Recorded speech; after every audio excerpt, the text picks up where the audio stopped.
E a oração que nós vamos falar mais hoje, queridos, é intercessão.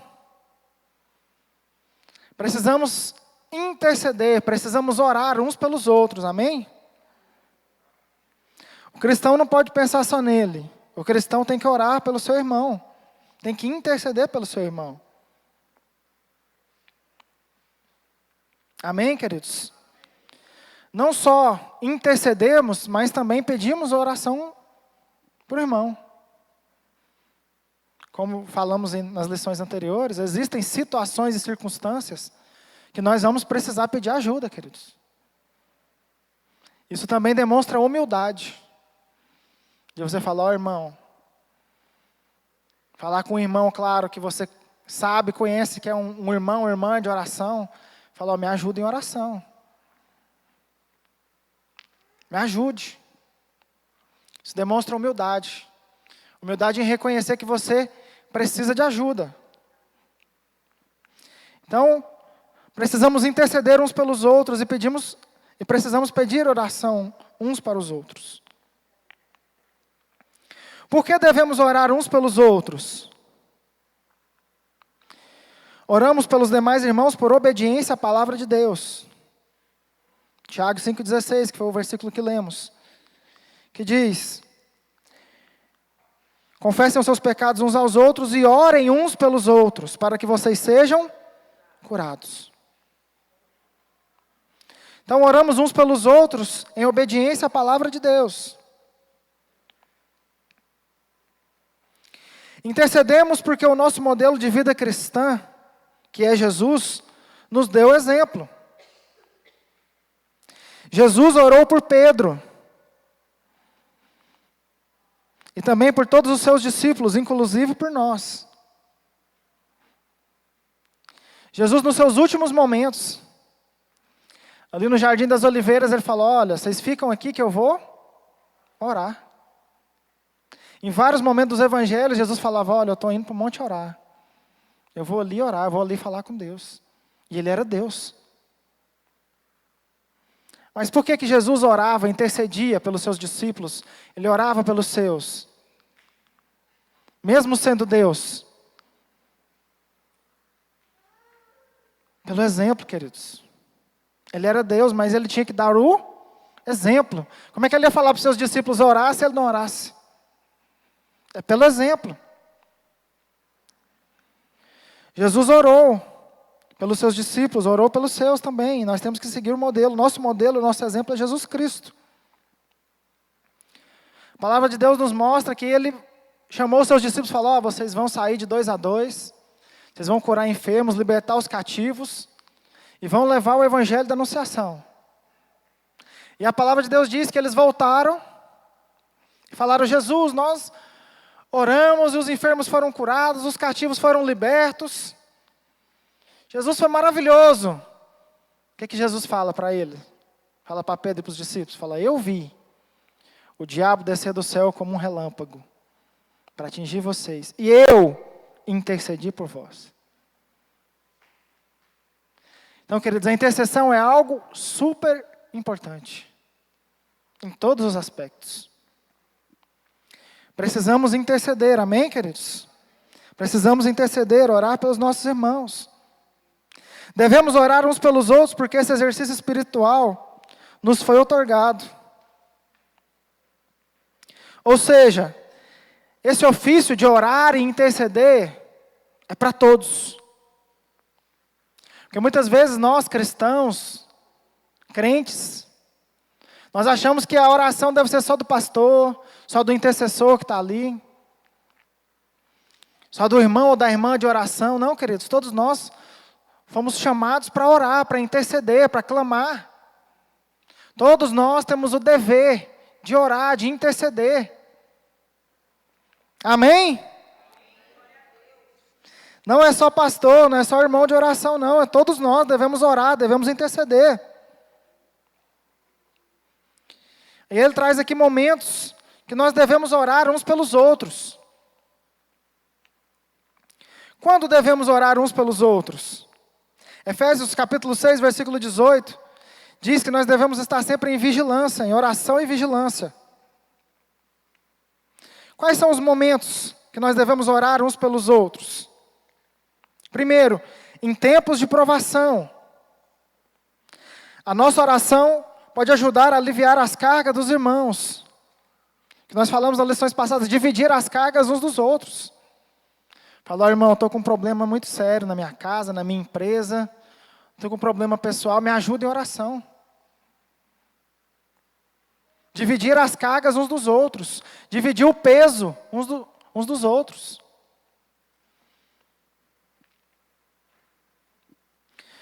Segundo, em tempos de perseguição.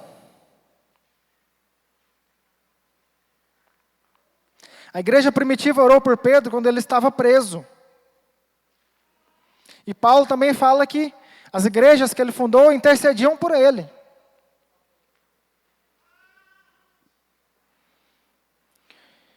E nos nossos tempos atuais, queridos, muitos missionários, muitos líderes, pessoas, estão sendo perseguidos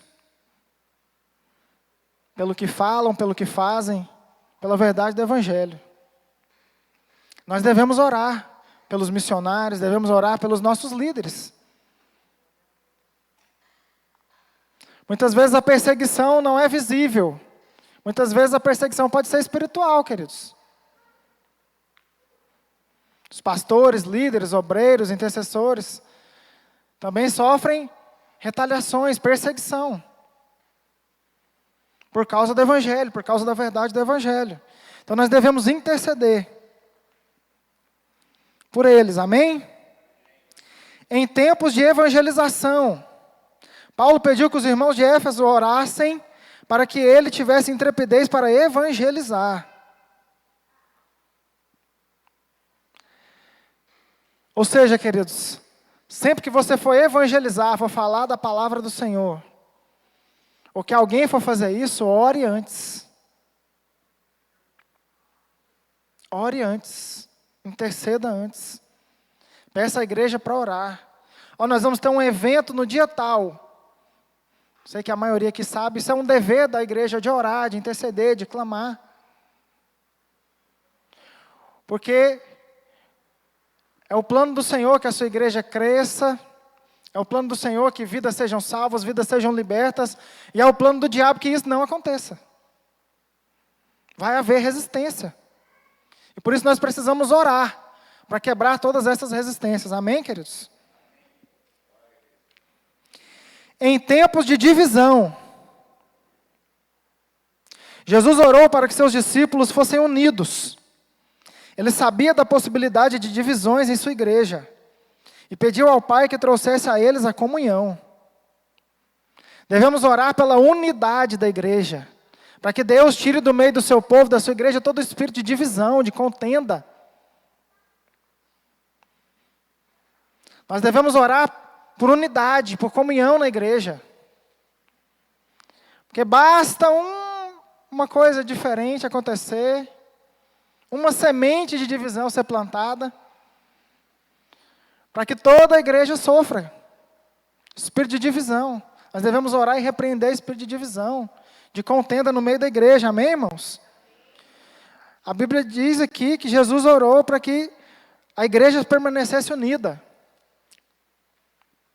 Isso é muito sério, queridos. Porque ao mesmo tempo que nós oramos para que haja unidade e comunhão na igreja, o diabo quer trazer divisão e contenda no meio da igreja. Por N maneiras, por N formas. Então precisamos orar e interceder contra o espírito de divisão, de contenda na igreja. Isso é tão sério que Jesus teve que voltar, depois da ressurreição, e falar com os discípulos, sim ou não? Falou, o ministério que eu confiei a vocês é esse, vocês vão fazer isso, isso e isso. Foi lá em Pedro, que tinha negado Jesus 3 vezes, falou, Pedro, você me ama? Sim, Senhor, eu te amo. 3 vezes. Pedro foi restaurado. Ali eles foram restaurados, porque os discípulos, eles estavam cada um para um lado. E a palavra nos mostra que reino dividido não prospera. Se a igreja estiver dividida, cada um num pensamento, cada um com um objetivo diferente, queridos, ela não prospera, ela não vai para frente. Então a igreja tem que ser unida. Amém? Num só propósito, num só objetivo.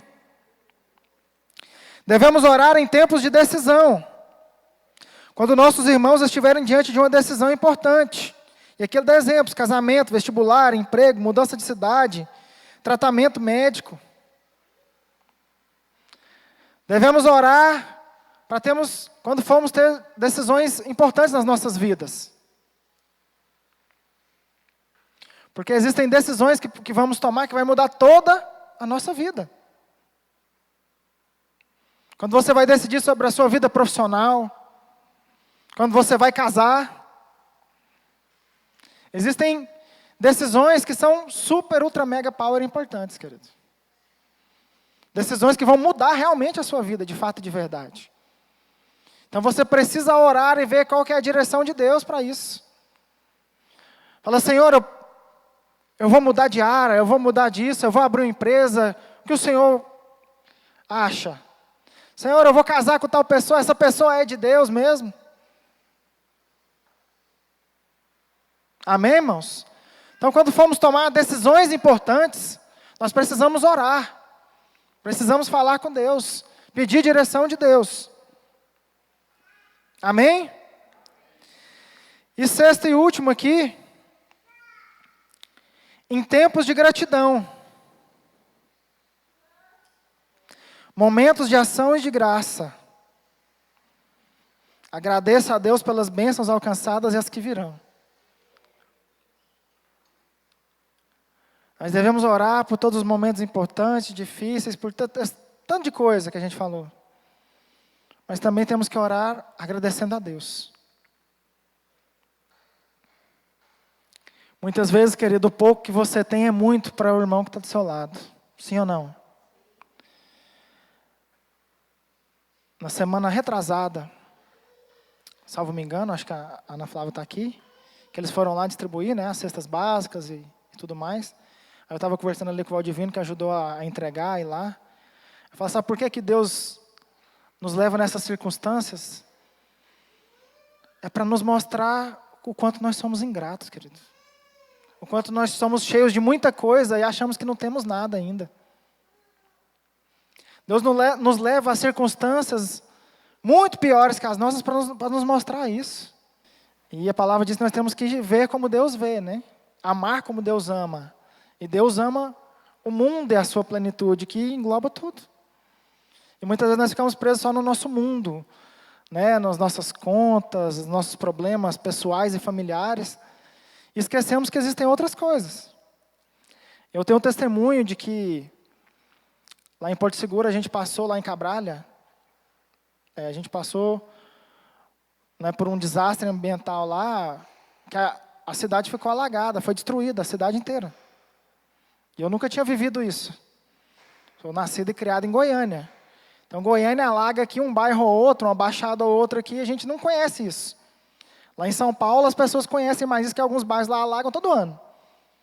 É uma vergonha, mas isso é algo que acontece lá. E eu nunca tinha vivido isso. E Deus me deu a oportunidade de, mesmo nesse caos lá, que choveu lá e destruiu a cidade inteira, mesmo no meio disso tudo, Deus me deu a oportunidade de abençoar famílias. Muito.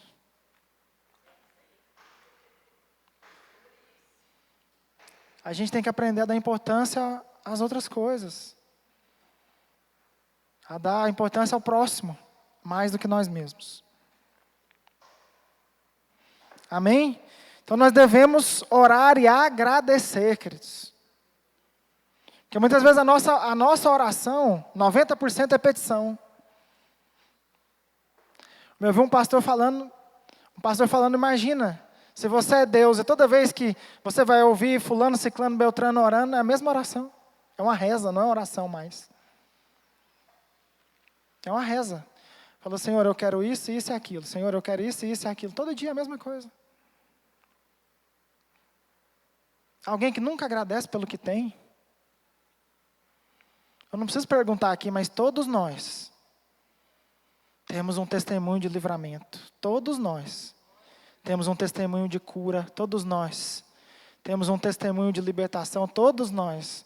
Temos um testemunho de que Deus fez algo nas nossas vidas.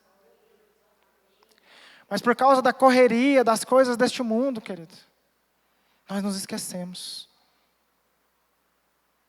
Nós nos esquecemos de agradecer até pela nossa salvação, que é algo super, ultra, mega power importante.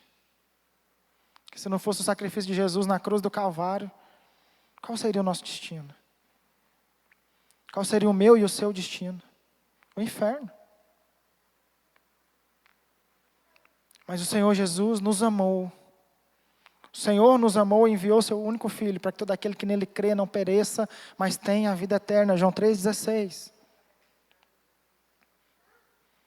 A gente acha que não tem nada para agradecer, querido. Muitas vezes o diabo lança essa mentira nos nossos corações. De que eu só vou ser feliz, de que só vai ficar tudo bem na minha vida, se eu tiver isso, se eu tiver aquilo. Esquecemos de agradecer que nós temos o principal, que é a nossa salvação. Que é Jesus no nosso coração, queridos. Quantas e quantas almas, quantas e quantas vidas não têm o privilégio de ter Jesus no seu coração. De ter a certeza da salvação. De serem amados e acolhidos por Deus e por Jesus. E nós temos. Nunca se esqueça disso, querido. Agradeça a Deus. Tenha um coração grato. Muitos anos atrás, eu fui fazer um curso. Em São Paulo, em Campinas, para ser mais exato. Um curso de teatro. Há 1000 anos atrás. Não vou falar não que é uns 20 anos. Eu não vou lembrar a data não. E nesse curso, a gente orava todos os dias pela manhã. Todo dia. A gente levantava antes do café da manhã, às 7 da manhã. Falava a hora do devocional. Das 7 às 8 é o devocional. Meia hora a gente orava por nós, pela família, pela igreja, porque lá eram de denominações diferentes. Era gente do Brasil inteiro lá. E a gente orava pela família, pela igreja, pelo ministério. E eles falavam no final da oração, falavam, agora, começa a orar agradecendo tudo que Deus já fez, tudo que Ele vai fazer. Começa a agradecer pelo cumprimento da palavra dEle na sua vida.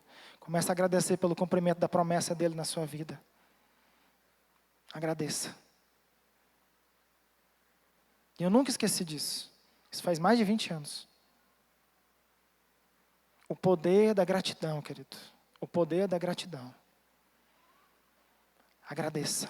Aprenda a orar agradecendo a Deus. Você quer ficar com o coração grato, querido? Faz igual eu, fiquei lá 3 dias com meu pai lá no Hugo. Vai lá um dia. Vai lá um dia. A irmã Joana trabalha no hospital, ela sabe. Ela sabe o que é vida difícil. Como devemos orar uns pelos outros? Oremos continuamente. Persistamos na oração em favor dos nossos irmãos. Paulo nos ensina em Colossenses capítulo 1, versículo 9, a orar sem cessar. Ou seja, a oração é algo diário, é algo rotineiro, é algo que nós temos que fazer todos os dias. Não só aqui na igreja, mas na sua casa. Começou seu dia, comece orando, comece agradecendo, comece profetizando sobre o seu dia, amém? Vai ver que os seus dias vão ser diferentes. Você já começa profetizando a bênção, o poder de Deus, e pedindo direção ao Senhor ali do seu dia, o seu dia vai ser diferente, querido. Tenha certeza disso.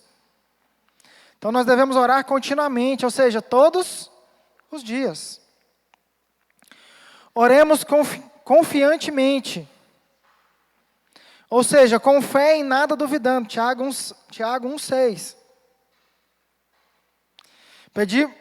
Precisamos pedir ao Senhor que sempre aumente a nossa fé. Orar confiantemente é orar crendo que Deus vai fazer. É colocar a nossa confiança em Deus. Amém, queridos? Amém?